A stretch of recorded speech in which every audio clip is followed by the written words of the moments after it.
Et c'est aussi de l'Église que viennent les principales critiques en Italie, après que le gouvernement Berlusconi a mis en tête de ses priorités la sécurité. Une nouvelle loi a augmenté le pouvoir des élus municipaux en la matière et de nombreux maires en ont immédiatement profité pour signer des interdictions tous azimuts. Reportage à Rome, Valérie Dupont. Face à cela, Astérix le Gaulois aurait dit « Mais ils sont fous ces Romains ». Se reposer un instant sur les colonnes du Panthéon est à présent frappé d'interdiction. Et les policiers municipaux romains appliquent à la lettre les nouvelles décisions du maire de Rome. Conseiller de ne pas s'asseoir vu le nombre de personnes, cela n'est pas suffisant, car on conseille une personne et 100 autres n'écoutent pas. Ces ordonnances nous aident vraiment à faire respecter l'ordre et c'est cela dont nous avions besoin. Résultat, interdiction de pique-niquer, de dormir, de chanter, de crier, de se baigner dans le centre historique.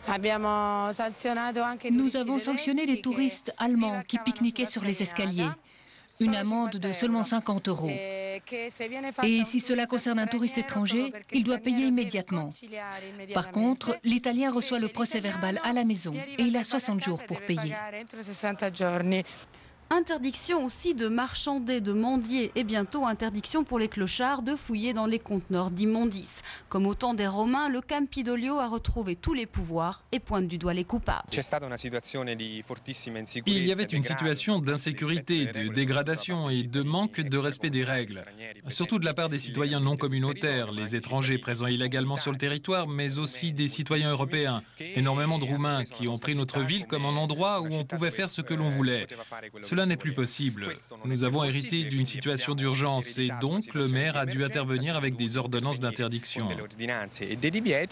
Et pourtant, selon les statistiques, Rome reste l'une des villes les plus sûres d'Europe. À se demander pourquoi Rome est aussi la seule capitale qui a vu fleurir les militaires dans les rues pour augmenter l'impression de sécurité. Alors Valérie, la démarche peut faire sourire, néanmoins il faut vous dire qu'elle a une couleur politique tout de même.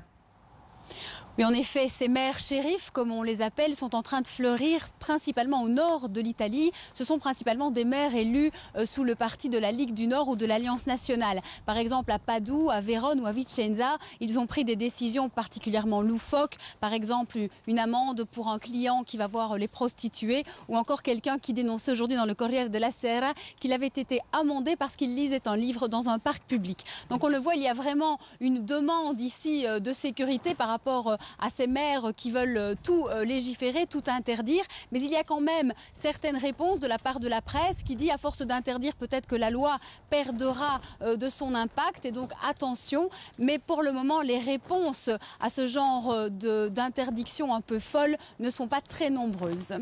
Valérie, merci.